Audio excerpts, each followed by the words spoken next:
The next section that we want to cover is cell death. And basically the idea, before we actually jump into the topic, the idea to keep in mind is, so far we've talked about stress, and we said that when a cell or an organ is placed under stress, it may undergo growth adaptations. So for example, an increase in stress results in hyperplasia and hypertrophy, as we've already covered. A decrease in stress would result in atrophy. A change in stress would result in metaplasia. If the stress is severe, or if the cell doesn't have the ability to adapt, then injury will occur. And the initial stage of injury is reversible. Basically, it's called reversible cellular injury. And if the injury persists, the reversible injury can actually become irreversible. And that irreversible injury is also known as cell death. And so that's really where we are in our global sort of grand scheme view of things. Now, when we talk about cell death, the morphologic hallmark of cell death is important to be familiar with. And that basically is the loss of the nucleus. I.e., if I'm looking at a slide and I'm looking at cells on a slide, if I see that the cells no longer have their nuclei, that indicates that the tissue is now dead. So the morphologic hallmark of cell death is loss of the nucleus. It's not enough to know that. The examiners like to go a step further, and they like you to know the mechanism by which the nucleus is lost. And the mechanism by which the nucleus is lost is basically threefold. First, the nucleus shrinks down, and that's called pycnosis. Actually, pycnosis, the word pycnosis means ink dot, and the nucleus basically shrinks down into a small little ink dot. After shrinking down, the next stage is breaking up of the nucleus, and that's called karyorrhexis, where the nucleus breaks up into big pieces. And finally, the final stage is karyolysis, where those pieces are then actually broken down into basic building blocks. And so the three phases of loss of the nucleus are pycnosis, karyorrhexis, and karyolysis. Very important to be familiar with, relatively high yield terms.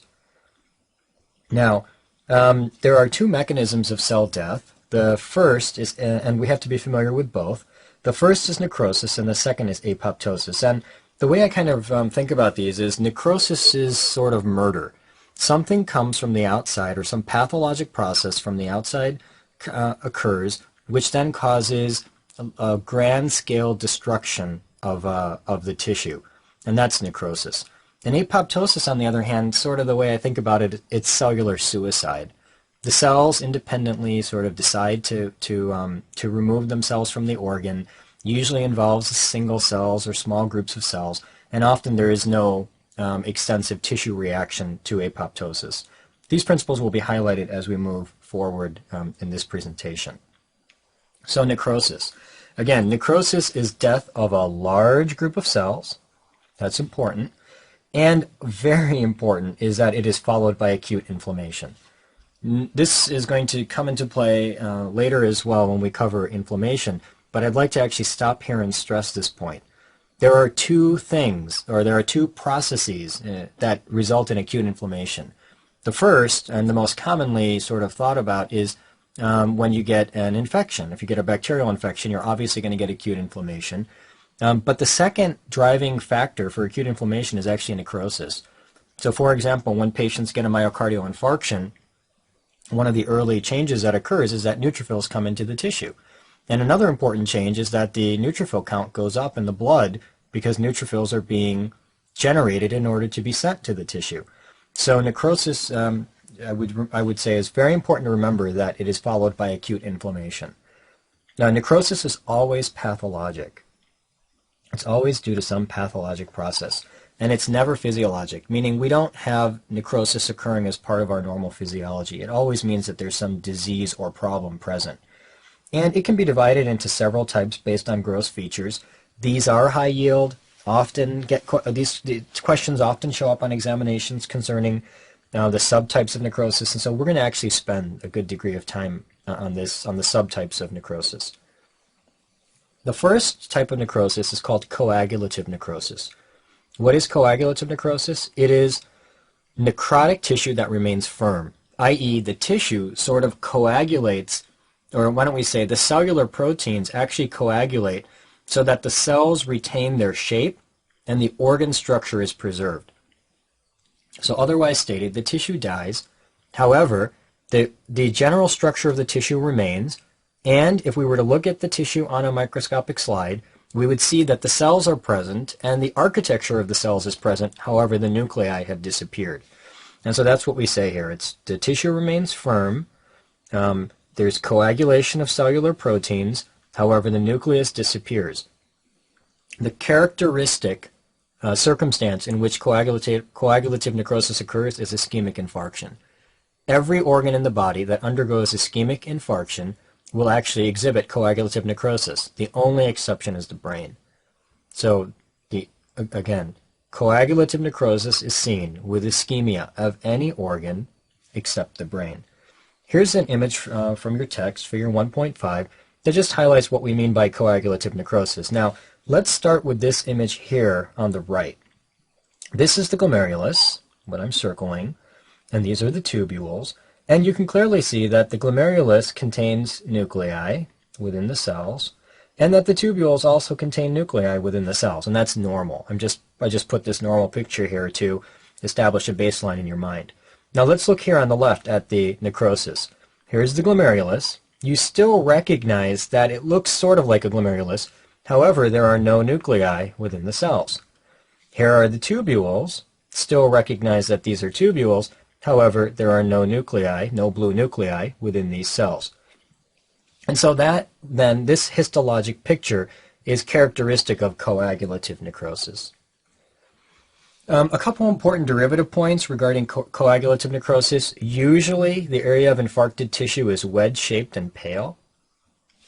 All right, usually the area of infarcted tissue is wedge-shaped and pale. Maybe this is not so hard to remember. Basically, this is based on a principle, an anatomic principle, and that is that, generally speaking, when vessels enter into an organ and feed an organ, they dichotomously branch as they go through the organ. So let's say that there is a vessel coming this way, and then there's a branch point here, and then another branch point here as the artery branches to feed the organ. If you cut the blood supply here, everything from this vessel and everything from this vessel is going to die, and it's going to create sort of everything in the distribution of this area will become what, like a wedge-shaped. Notice that this looks like a wedge-shaped area of necrosis. And one of the classic features to be aware of is that the wedge points to the area of occlusion. And that's because it's pointing to the area where the dichotomous branching was occurring. So I don't think it's hard to remember that these areas are usually wedge-shaped. Why are they pale? Well, same principle. I mean, if this is the blood supply coming in and this is the blood supply branching, then you cut the blood supply. Once you cut the blood supply, this tissue is going to die.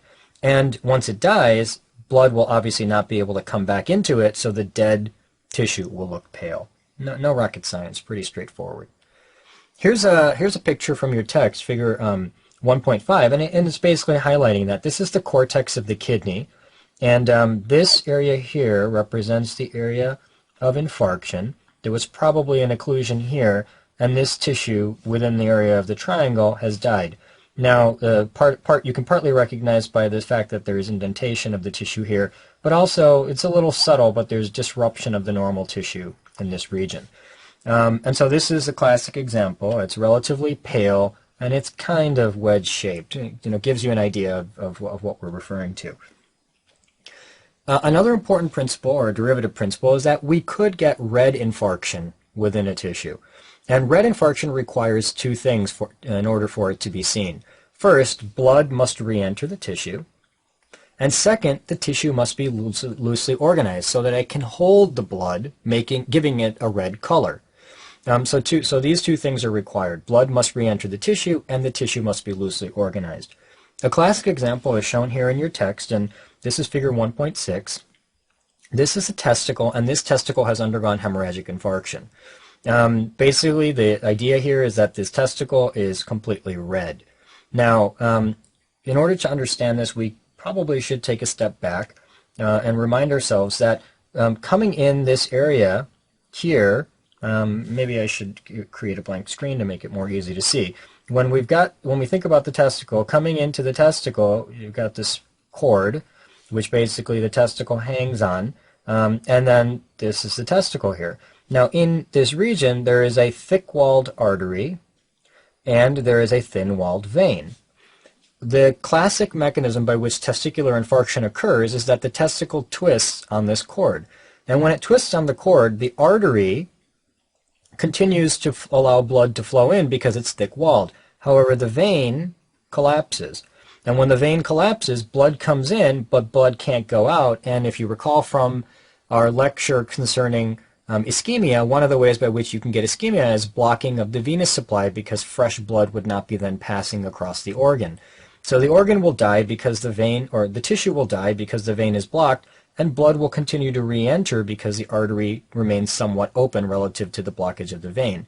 As blood piles up within the testicle is relatively loose, the tissue of the testicle is relatively loose, and that will then create what we call a red infarction. And it is important for examinations to be familiar with the distinction between a pale infarction and a red infarction.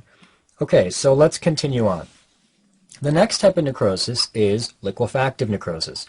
And guess what? In liquefactive necrosis, the tissue becomes liquefied. So we've got necrotic tissue, or dead tissue, that becomes liquefied. Now, the way by which the tissue becomes liquefied is that there is enzymatic lysis of the cells. The cells get acted on by some enzyme, and that is what basically destroys the tissue, resulting in the liquefaction. It is seen characteristically in three circumstances. The first is brain infarction. Recall that I told you that when you cut the blood supply to any organ in the body, you actually get coagulative necrosis. However, if the blood supply is cut to the brain, that would result in liquefactive necrosis. So that would be one important circumstance that results in liquefactive necrosis. One of the questions we can ask ourselves is, why is it that within the brain we get liquefactive necrosis, but in all other tissues we get coagulative necrosis? And the answer is because the brain contains microglial cells, which are derivatives of monocytes. They're sort of the macrophages of the brain.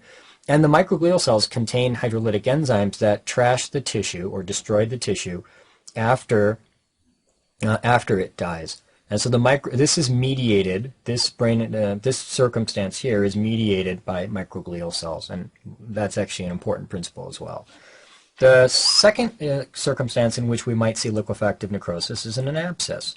Now, an abscess is a walled-off area of dead tissue, and it becomes liquefied because the neutrophils contain hydrolytic enzymes, and those hydrolytic enzymes, they destroy the tissue, resulting in the liquefaction of that tissue.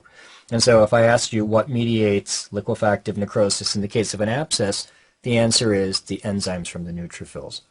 The third circumstance that we might see liquefactive necrosis is in pancreatitis. What is pancreatitis? Remember that pancreatitis is a disease process in which we activate the enzymes of the pancreas within the pancreas itself. Now normally the enzymes of the pancreas would obviously get activated in the gut and digest food.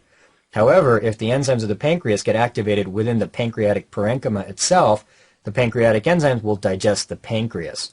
And it's the digestion of the pancreas that results in a liquefactive necrosis of the pancreas itself. Now I keep emphasizing this pancreas itself because in pancreatitis we also see another type of necrosis of the surrounding fat, the fat that surrounds the pancreas, but that's called fat necrosis, and we'll talk about that in a minute. So actually pancreatitis kind of has two types of necrosis associated with it, both liquefactive of the pancreatic parenchyma and fat necrosis of the peripancreatic fat. And if I asked you what's the mechanism on an examination of liquefactive necrosis in pancreatitis, the answer is that it's the enzymes from the pancreas that are digesting the pancreatic parenchyma. Another type of necrosis to be familiar with is gangrenous necrosis.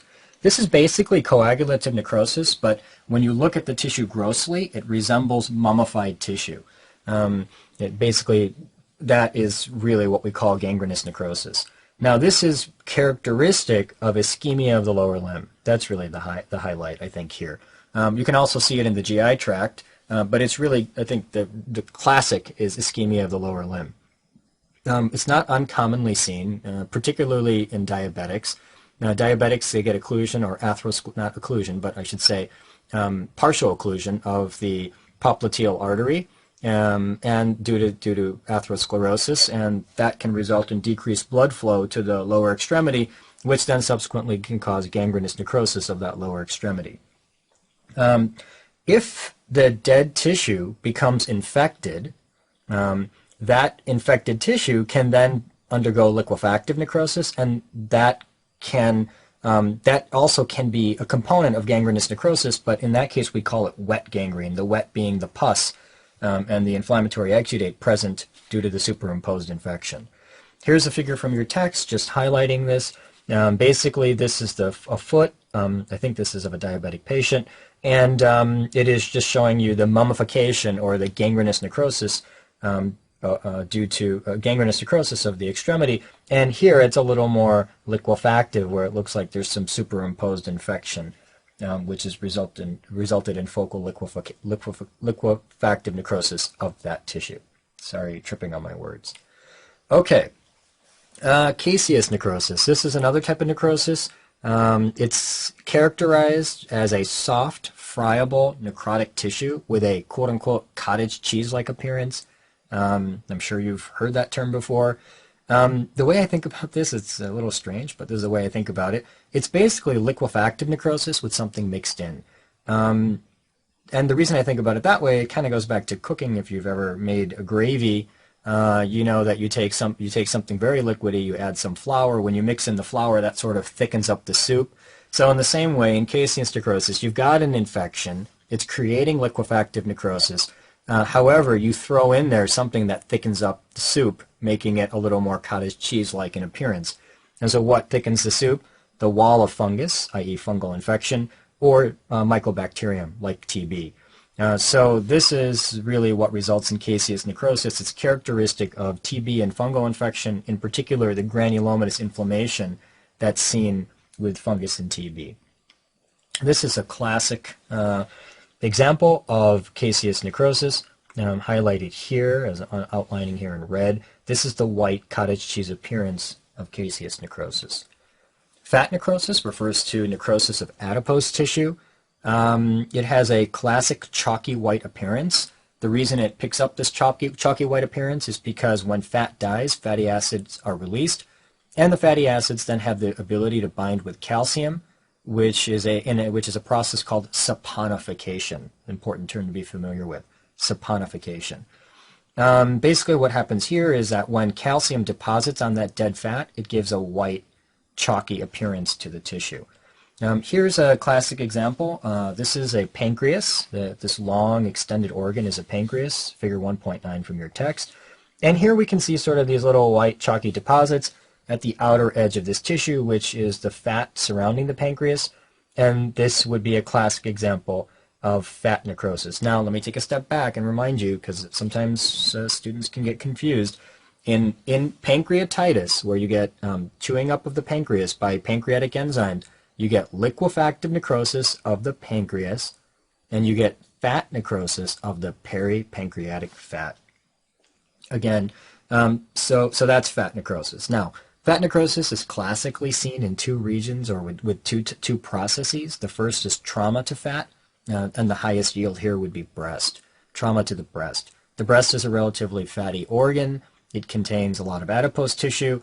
Trauma to the breast, for example, if a woman is in a car accident and the breast is crushed against the steering column or steering wheel, that can result in fat necrosis, which would release fat. Now, that could result in destruction of the fat cells, release of the fatty acids, and calcium binding those fatty acids, resulting in the classic appearance of fat necrosis. So trauma to fat can release those fatty acids, resulting in fat necrosis. Probably it's important to also mention here that this really comes into play particularly in the breast because it can clinically present in two ways. One way by which fat necrosis can present, especially on exams, is as a mass. And basically when the fat necrosis occurs, there is often a giant cell reaction because of the inflammatory response to the fat. And so there can be a breast mass, a woman comes in, a biopsy is performed, and they might tell you on the exam that the biopsy shows giant cells, fat, and calcification. And so you would think about fat necrosis then. It's also important to be aware of fat necrosis in the breast because the way by which one of the ideas behind mammography is that we look for, one of the findings in mammography, I should say, is calcification. That's one of the abnormal findings. And the presence of calcification is sometimes an indicator of ductal carcinoma in situ. However, it can also be seen in benign circumstances like fat necrosis. A woman does not necessarily have to give a woman does not necessarily have to give a history of trauma for fat necrosis. It could have happened in a circumstance where maybe the woman would not even have been aware of trauma. For example, she's a softball player or plays a sport and happens to get hit with the ball on the chest, and that could result in fat necrosis of the breast. Another circumstance in which fat necrosis would be characteristic is the pancreatitis-mediated damage of peripancreatic fat, but I think I've really harped on that enough. Saponification, high-yield term and concept, I've already mentioned it. When fat is damaged, fatty acids are released, whether that be by trauma or by lipase from pancreatitis, and that allows the fat to join with calcium, and that's called saponification. And if you are interested in sort of a side point, this is the way by which soap is made as well. So the consumer soap that we purchase is actually made by the similar process of saponification. Now, what is sort of a derivative point, but it gives us an opportunity to touch on a high-yield idea, is that saponification is an example of something called dystrophic calcification. So why don't I take a step back and just remind you that generally speaking, calcium does not deposit in tissues of the human body. When it deposits in tissues in the human body, there's really two underlying mechanisms by which that occurs. The first is dystrophic calcification, and the idea here is that there is a dead or dying tissue, and that dead or dying tissue becomes a nidus for the calcium to deposit. The serum calcium is normal, the serum phosphate is normal. However, calcium can deposit on the tissue because the tissue is dying. So one example of dystrophic calcification would be saponification, where you have dead fat, which then picks up the calcium. Another example of dystrophic calcification, as long as we're on the topic, would be Samoma bodies. So the Samoma bodies that we're so used to hearing about in papillary carcinoma of the thyroid and in meningiomas and in papillary serous carcinoma of the ovary, all of those are examples of dystrophic calcification. The tumor cells outgrow their blood supply, they're growing rapidly, they die, and it's on top of those dying cells that calcification occurs. Again, in dystrophic calcification, the serum calcium is normal, and the serum phosphate is also normal. Dystrophic calcification can be contrasted with another process which is called metastatic calcification.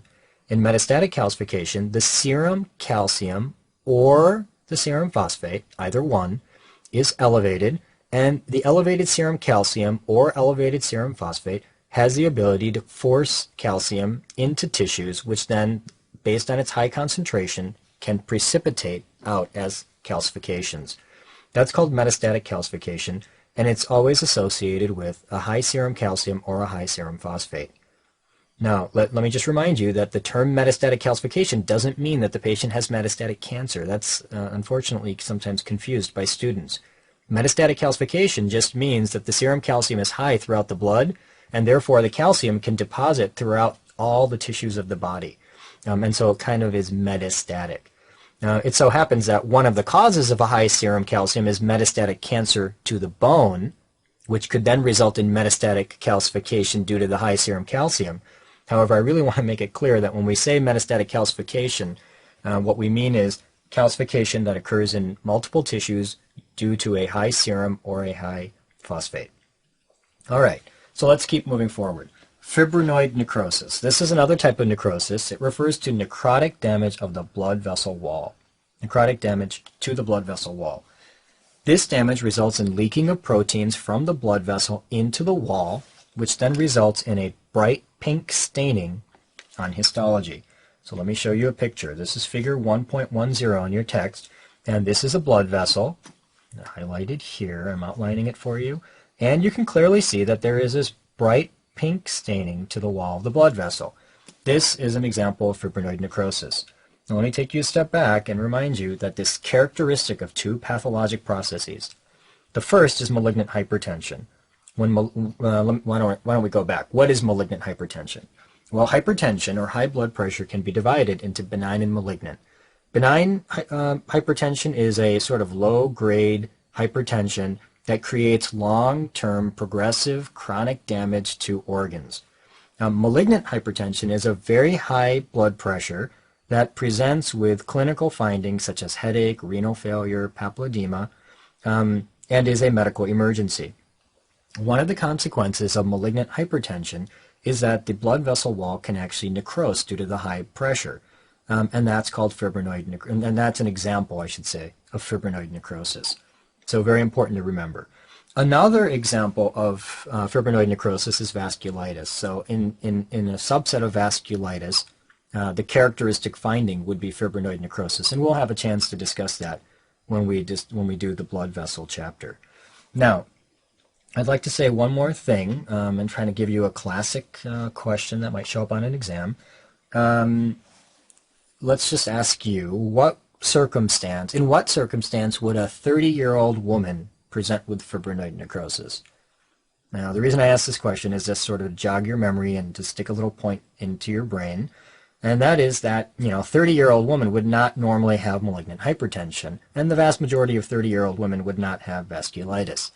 But there is one circumstance in which a woman could get very high blood pressure, and that's preeclampsia. Now, what happens in preeclampsia? In preeclampsia, usually presents in the third trimester with an elevated blood pressure, often with proteinuria, and the consequence of preeclampsia is fibrinoid necrosis. Of what organ? Of the placenta. So fibrinoid necrosis of the placenta, of the placental blood vessels, is a consequence of preeclampsia. And believe me, that's a very commonly tested principle. Okay, so that really ends our discussion of necrosis. And now we're actually going to move on to apoptosis. Remember that I told you the way I sort of think about apoptosis is it's cellular suicide. It is energy dependent. The cell decides that it wants to purposely use energy to kill itself, and it's genetically programmed. It runs through a genetic program in order to destroy itself. Usually it involves single cells or small groups of cells, as opposed to necrosis, which involves a large group of cells. A few classic examples to be familiar with. The endometrium, when it actually sheds via apoptosis during the menstrual cycle. During embryogenesis, cells are often removed, and that removal of cells occurs via apoptosis. Now, for example, the spaces that are present between your fingers and toes, that occurs by removal of tissue via apoptosis. And sometimes you'll see patients with something called syndactyly, where there are two toes stuck together, and that is because apoptosis did not occur during embryogenesis for that in that particular tissue. And a third classic example of apoptosis would be the killing of virally infected cells by CD8 positive T cells. Now, recall that when virus infects a cell, the proteins of that virus are actually produced by the genetic machinery of the cell, and therefore, because these are endogenous proteins, they'll be expressed on MHC class I. MHC class I is present on all nucleated cells and platelets, and it expresses endogenous protein. MHC class I, once it expresses this viral proteins, will be recognized by CD8 positive T cells, and the CD8 positive T cells, the means by which they kill virally infected cells, is actually apoptosis. So that becomes relatively high yield. The morphology of apoptosis. Let's go back and remind ourselves of the meaning of the word apoptosis.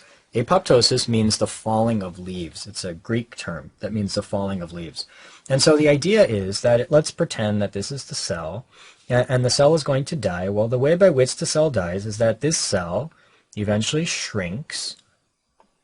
The nucleus in the cell shrinks, and then eventually little pieces of the cell sort of butt off and fall off the cell as if leaves are falling from a tree. And so the word apoptosis means the falling of leaves, and when the cell eventually dies and breaks up, you see the falling of pieces, falling off of pieces of the cell. So that's the name apoptosis. Now, from this image that I just drew, you get the idea that a couple things have to happen. First of all, the cell has to shrink, and when the cell shrinks, it becomes very pink because the cytoplasm gets concentrated within that cell. The second is that the nucleus has to condense or shrink, and then it has to fragment. And the third is that the apoptotic bodies will fall off from the cell, and it's important to remember that these apoptotic bodies are removed by macrophages. Apoptotic bodies are removed by macrophages. There is no inflammation, no acute inflammation that follows apoptosis. And this is important because it's a contrasting point against necrosis. Remember that necrosis is followed by acute inflammation, whereas apoptosis, which is not followed by inflammation. Here's a classic image, figure 1.1 in your text, and you can see here that this, I'm boxing out here the apoptotic cell. So notice if you compare it to its neighbors, its cytoplasm, which is this stuff here, its cytoplasm is pink because it's getting concentrated as the cell shrinks, and the nucleus here is a little smaller than the rest of the neighboring cells because the nucleus is also shrinking. Once you understand the morphology, you can then understand how apoptosis is mediated. Now, the key mediator of apoptosis is something called a caspase, and that's high yield. So caspases are the enzymes that mediate apoptosis. And what do? They do a couple things. Number one, they activate proteases. And why do they activate proteases? Because the cytoskeleton needs to be broken down. Let's go back and remind ourselves that a cell maintains its normal size and shape by the presence of a skeleton, which is called a cytoskeleton. That cytoskeleton is predominantly composed of protein. If we want to take a cell from this size and we want to bring it down to this size, i.e. if we want to shrink it, we've got to trash that cytoskeleton. And who's going to do that? The proteases. All right. In the same way, if this is the cell and the cell contains this nucleus and the cell's shrinking and the nucleus is going to shrink, then you also need to be able to crunch down that nucleus and break it down. And so endonucleases are the mechanism by which the DNA of the cell gets broken down. So apoptosis, the key mediator is are the caspases, and the caspases eventually activate the proteases, which allow for shrinking and breaking down of the cytoskeleton, and endonucleases, which allow for breaking down and shrinking of the DNA. Okay, now, very high yield. Caspases, which are the key enzymes that sort of mediate apoptosis, are activated by three major pathways, and each of these pathways is relatively high yield. Now, the first is called the intrinsic mitochondrial pathway. And the idea here is that if there is something that is going to result, let's say that there is some force that is going to cause apoptosis. So what are some things that can cause apoptosis? Cellular injury. Do you guys remember from cellular injury, what did I tell you was the key sign of irreversible damage? It's irreversible injury. The key sign was membrane damage, and one of those membranes that was going to be damaged was the mitochondria, and that can result in activation of this pathway. DNA damage, when DNA is damaged, you don't want those cells hanging around. Why don't you want those cells hanging around? Because you could get cancer from a cell that has damaged DNA.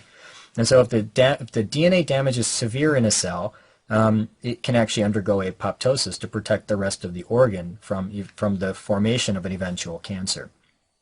And decreased hormonal stimulation.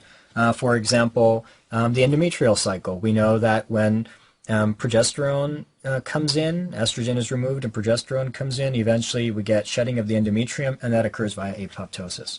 Now, the examiners like to go after the following principle, and that is that the mechanism, sort of the key molecule that mediates this intrinsic mitochondrial pathway, is cytochrome C. All right, let's highlight that with a drawing. So this is the cell, and let's pretend that within this cell we've got this mitochondria, and we know that within the mitochondria here is cytochrome C. And so cytochrome C is very carefully guarded within that mitochondria. In fact, there's a molecule here called BCL2, and BCL2's role is to stabilize the mitochondrial membrane so that cytochrome C cannot leak out. If there is a stimulus that is going to result in apoptosis. For example, let's say that there's DNA damage, or there is cellular injury, or there is a decrease in hormonal stimulation.